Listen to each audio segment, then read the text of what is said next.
What's up, grinders? I am Maraji and this is Gems of War. Time to check the weekly PvP teams. And surprise, surprise, we can actually play with different teams than in the last week. Before we hop into the action, please subscribe if you haven't already.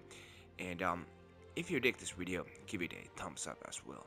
Also, I'm always open to team suggestions, so if you have some killer teams, post them below down in the comments and I'll sure to check them out. Alright, let's hop into the action. Bay of Stars, restricted by Sword Edge troops this week. And this is the team I've been usually using over here with the Sword Edge restriction, but today we are going to try something different. We are using the other Kingdom Exploder up top, Flail of Guard. Also explodes blue gems and grants a random status effect to all Sword Edge allies and then summon a Sword Edge troop. And we aren't using Titan class, but we are using Archer class. First of all, it starts with 50% mana, and it has the Bull's Eye, third rate 50% chance for skull damage to be lethal. Also, it has Hunter's Mark, and it has Root Trap, and Nature's Aura creates a Leaf Storm at the start of the battle. Why Archer? Well, because we are using a double Jezebel over here. This is actually kind of a old meta troop for certain events. Queen Isabel is a human knight from Sword Edge and deals damage to the first enemy equal to an ally's attack, and then gives magic +1 attack and armor to them. Then gives 3 to 8 mana to all allies other than herself.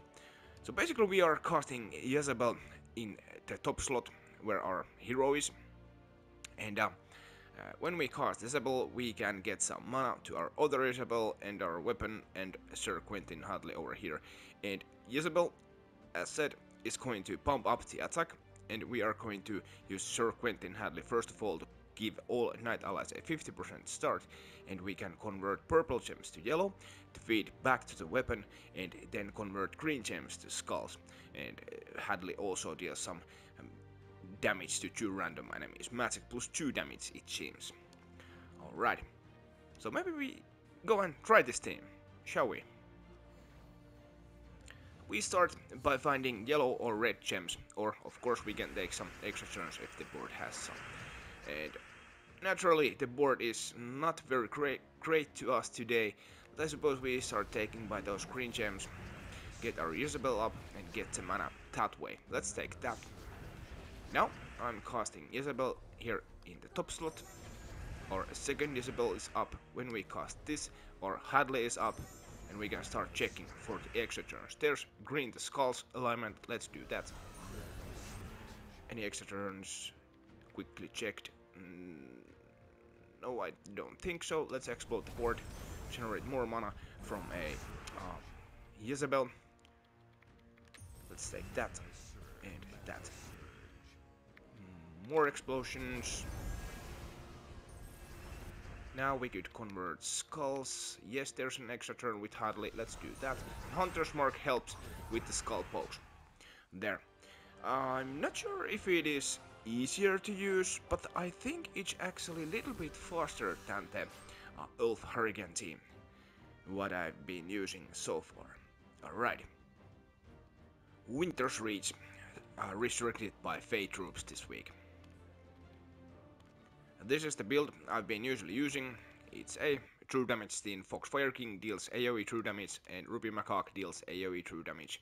We're using Hierophant class that has Firestarter, a Gift of Fire, Firebringer, Fireblade. Pretty nice talents for certain Fey builds. King Oberon gives 50% start to Fey allies, meaning Foxfire King and our hero, and Leprechaun gets things going. It's pretty nice build, and I prefer this over any other builds, but to keep things interesting, let's try a little bit different Fey team. So here we are using good old Mountain Crusher up top that explodes magic worth amount of brown gems. We're using Elementalist class for the third rate, and Thunder Fist helps, Storm Aura, Rock Solid, Lightning Strike 43. Those are very good talents, and well, you know the deal. It's pretty good class for PvP in general. Daughter of Time creates 5 hourglass gems and 5 freeze gems, and then gains an extra turn. Mr. Alus Enchanted Wind Trade enchants all allies on extra turns, and she deals magic plus 4 splash damage to 1 to 4 random enemies, then jumbles the board and gains an extra turn. Very good troop, not exactly the fastest one, but it's very reliable if you have some extra turn mechanics in the build. Leprechaun to get things going, empowered, Nature Link, explodes green gems. Let's try this build. We check the extra turns like always, and if there aren't any, we just explode the board. Which we are going to do, and that is the Dust Storm over there, and that's why we are using Mountain Crusher. We could take all these extra turns maybe to get some entanglement and stun and freeze on the play. Now we are going to cast Mistralus. Then we cast Daughter of Time. Then we explode the board and we get extra turns from all those hourglass gems. Now we can deal some damage with Mistralus. There are hourglass gem, and when we explode brown gems, we are going to get extra turn. Now we are casting Daughter of Time and then explode green gems.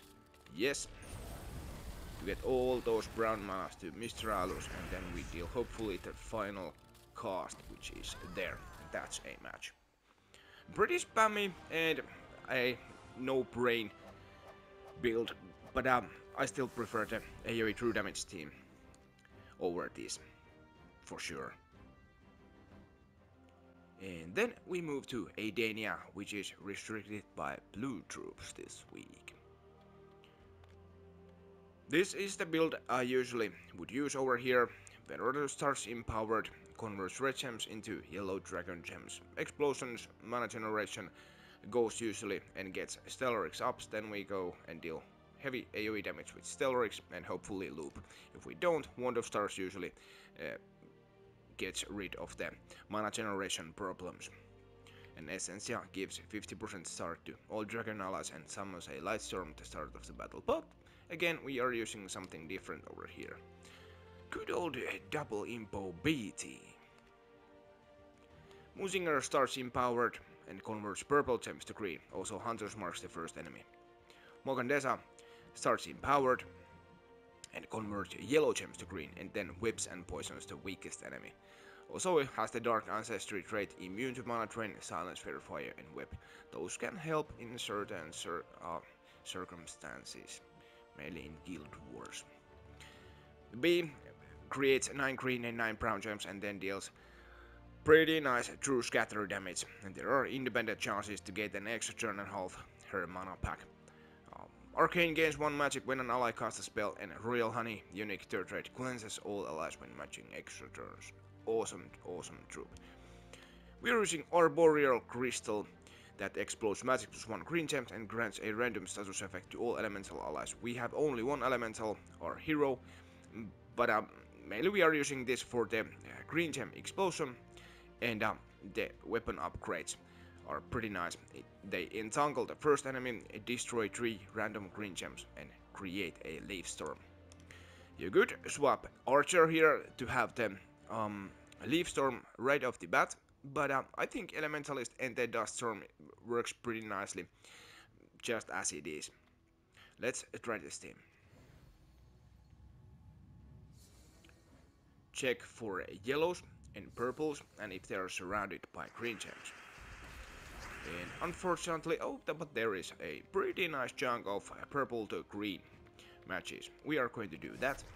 We aren't going to take that red extra turn over there at first, because we are going to risk that the lightning strike explodes those yellow gems and mess up our alignment. But now we can take that and try if B loops. I think she did. Now we can convert yellows to green. Respam. And this should be a final spam. Yeah. If the enemy has some summoning options on death or something, that is when the Elementalist and the stun especially helps. And on to the ancient Khet, restricted by giant troops. I think this is the same region with the same restriction as last week. This is the team I prefer to use. We are using the Rupee Macaque to deal AoE true damage, and we have actually 3 mana generators. Rock Troll doubles the browns, Ogress explodes the board, and Lava Troll can double up the red and brown gems on the board. And we are using Titan class over here because it gives all giant allies 50% start, meaning everyone will start with 50% mana. But again, we are using something different. I think this is pretty popular team here in the giant restriction. Boulders, even 3 boulders and Ocean Storm. This weapon explodes 4 gems for each blue ally and each elemental ally. And I'm using double boulder and the Onyx Giant. I quite like this troop. Of course I could just slap the third boulder over here, but I found that usually the third boulder just doesn't even get up and just takes a troop slot away. So as we are using Titan class, that gives giant allies 50% start. It has the Storm Aura. Maybe we take advantage of the starting Brown Storm for the Onyx Giant before we can explode the board with Ocean Storm, which conjures a Ice Storm. That is very helpful with these boulder teams. Let's try this team quickly. And Titan has Impact talent, so if the enemy deals some skull pokes, they are going to be stunned and they lose all their... for example, this stone skin will be lost when we are dealing stun over there. The board is not looking very nice. No reds, no blues, no yellows, so I guess we just take these browns then. Let's take that yellow and that red, and now we can start the boulder spamming. Let's do that. Do we have conversion with 7 purples? Nope, nope, nope. We could take that. Reds, too many.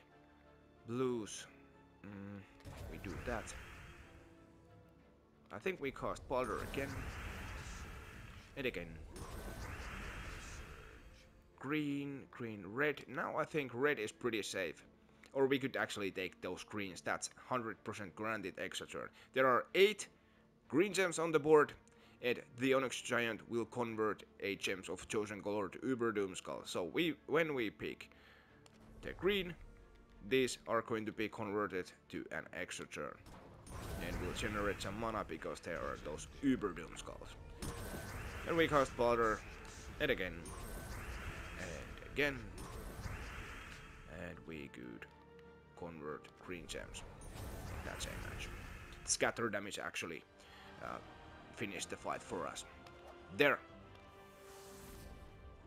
Geheron restricted by brown troops this week.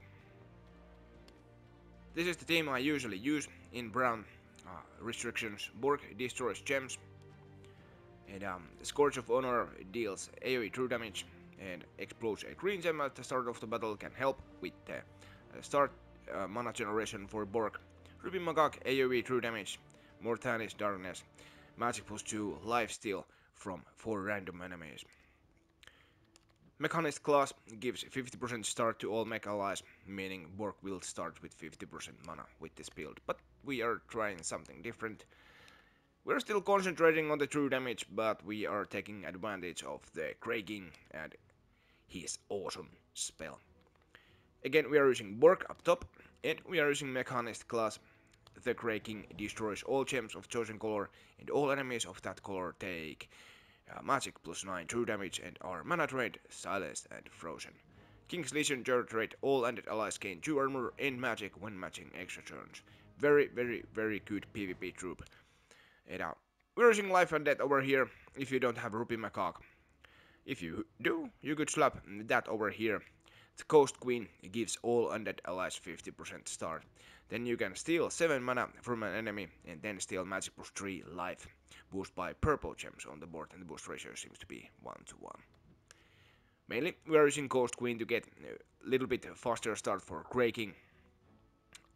and we are, as we are using Mechanist class, we are giving 50% start to Borg and our hero, so everyone starts with 50% mana. Let's try this team. And oh, right, by the way, you could swap life and death and Kraking if you like that.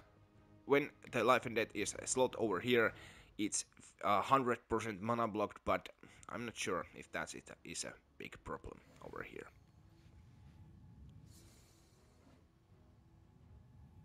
Check for yellows and browns to get work going. Is this an extra turn? It is. There. Spam Borg. Now we want to cast our Kraking on brown gems if we just survive that Savage Hunter spellcast. There, everybody is silenced. We can spam the board and then cast Kraking on brown gems again, and this is match in a moment there. Right, that kind of build. On to the Broken Lands, that is restricted by Blighted lands, troops and weapons this week. I find this the most interesting region this week. And these teams are not the fastest, but they are kind of interesting to me. This is the team I've been using in previous weeks, double empowered. Llamas 2 and Herald of Damnation both convert to purple, and they feed Windbarrack, and then we can explode red gems and hope that our Windbarrack is back up. It's okay. I quite like it. It works pretty nicely when you learn to use it quickly enough. But today we are going to try something different. If you are lucky enough to have the Archduke, this is going to be maybe interesting to you. The Archduke deals pretty heavy damage to an enemy, and there is a percentage chance equal to his magic to destroy them, aka kill them. If they die, he summons a Lemur. Now, Dark Lord Rising, that unique third rate, gains 3 magic when your turn begins. So every time you pass your turn and get it back, you are going to get 3 magic more here in the Archduke's magic value. Basically, I'm starting with a 50-50 chance to actually kill the enemies, but if the little shot fails, that damage is pretty heavy in the long run if the battle duration goes on. Anyway, this is our main damage dealer over here, and we are doing everything to get mana over here to Archduke and try for those little shots. Herald of Damnation starts empowered and convert blue gems to purple, then curses and burn the strongest enemy. Purples go to Hellcat, who can then transform selected mana color to red, and also he deals magic +1 damage to random enemies. Random enemy. And that's about it. Hellcat is our converter over here, and we are using the Gatekeeper that explodes red gems, and then grant random status effect to all demon allies, and then summon a demon troop. And we are using Elementalist. We are actually using Hellcat as our main mana generator in this team, and this Gatekeeper, this Exploder here, is just a backup mana generator. But yeah, we are using Elementalist to shut the enemy down, and the starting Storm Aura helps, Rock Solid, Lightning Strike, they all are going to work and do favors to us. Let's try this team and see how this fares. So we check for blue to purple alignments, and if we don't any, then we are just trying to find extra turns, and this is not very good board. But when Llamas 2 does that, then we can, yeah. We have to take this. That was pretty much perfect. Now we have alignments with Herald of Damnation. We do that. And a nice cascade. Now we could convert red to feed the Archduke, but we are going to take this and Skull Poke, and now we try to do a lethal shot. When we just get our turn. 130, we have 82 magic. This should for real work. Yep. Nice. Now A brown match would be nice, but let's see, we are going to convert greens to red to get our Orc Duke back up. Then Infernal King isn't stunned, so if I cast over there, I'm pretty sure he will resurrect, but now he is stunned. So let's go and kill the Infernal King. Wow, 85% chance and we failed. How did that happen? Come on now, game. That's not very fair. There, and one more cast with Hellcat, and this is a match. It gets pretty spammy when you know how to use this build and aren't explaining everything. Right. Samurai L restricted by Mystic troops this week. My Mystic build that I prefer is over here. Goblin Shaman creates green gems. Ruby Magog deals AoE true damage. Queen Beatrix deals scatter true damage. Malgandesa starts empowered and converts yellow gems to green. Feeds Beatrix, and when you cast this true damage dealers, good things happen, and if they don't, you can use Goblin Shaman to feed Beatrix. But we are using, again, different team.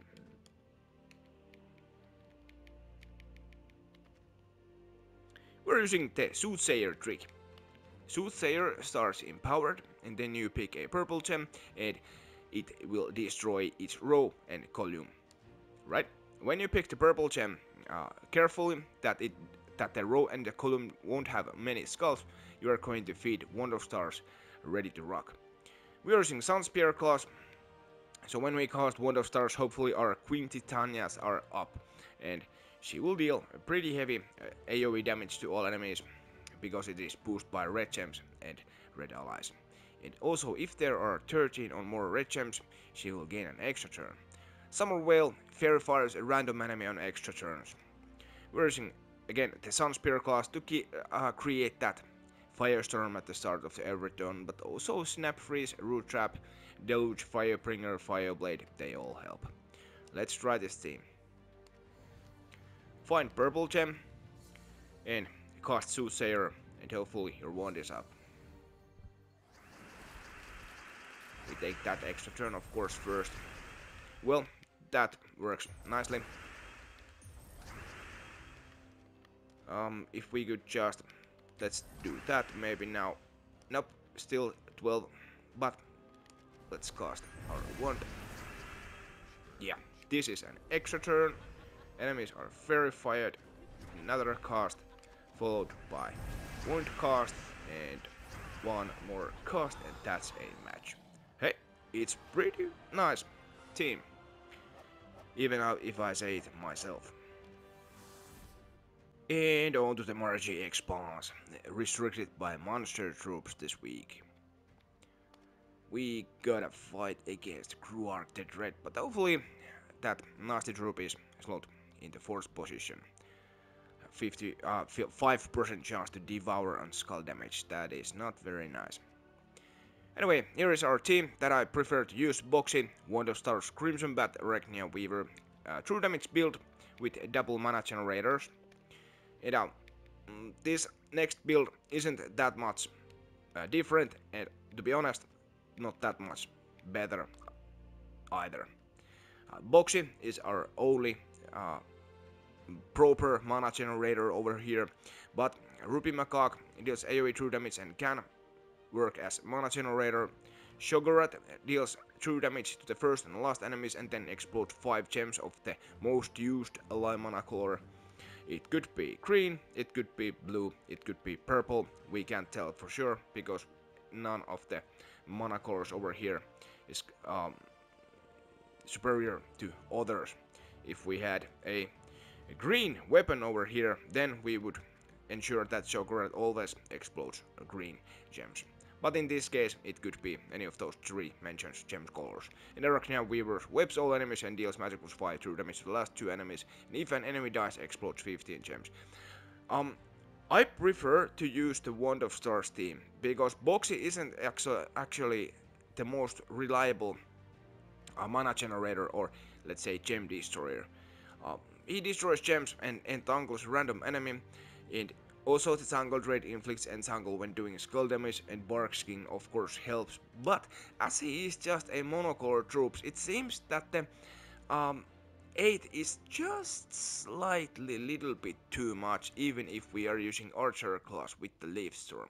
So that is why I prefer to ditch this Rupee Macaque and use the Wand of Stars and then deal true damage with Arachnia Weaver and Crimson Bat. But let's try how this team fares.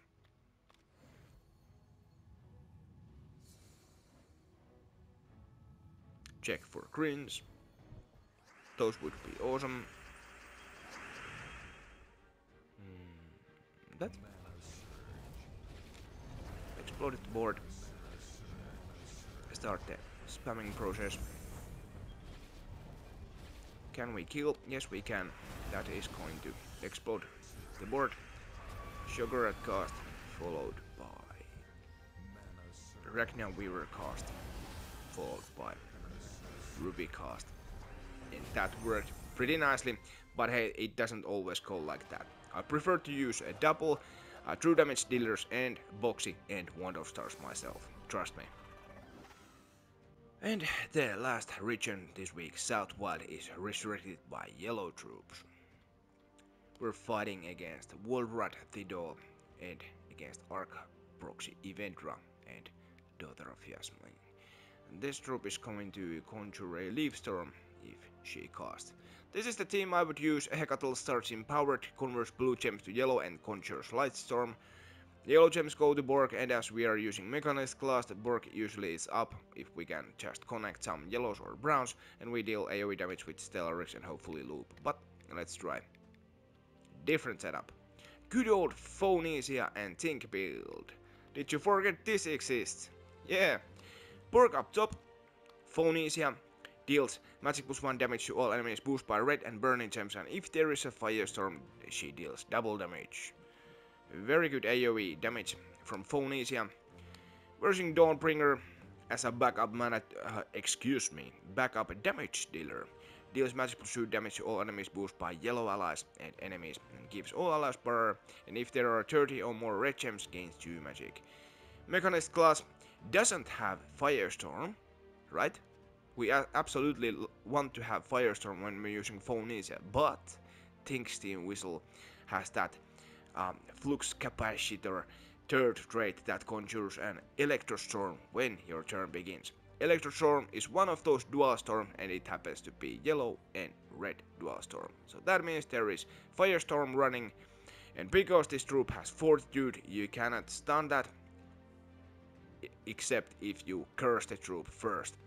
So we are going to have that Firestorm running most of the times. The AI gotta be really clever if they are going to stun our thing over here. Let's try this team. So once again, when we are using Borg, we pick yellows or brown gems. And of course we check for extra turns. There aren't any, we do that. And then we do that. Spam the board. Do AoE damage. If we just get our turn back, we could do another Phonesia cast followed by a Dawnbringer cast, and everybody else are gone except Evendra, who has that spell armor, which works very well for her until this point. Right. Hey, the usual stuff. Let me know in the comments if you like this team, and if you haven't already, please subscribe, and if you dig this video, give it a thumbs up as well. Hats off. Peace out.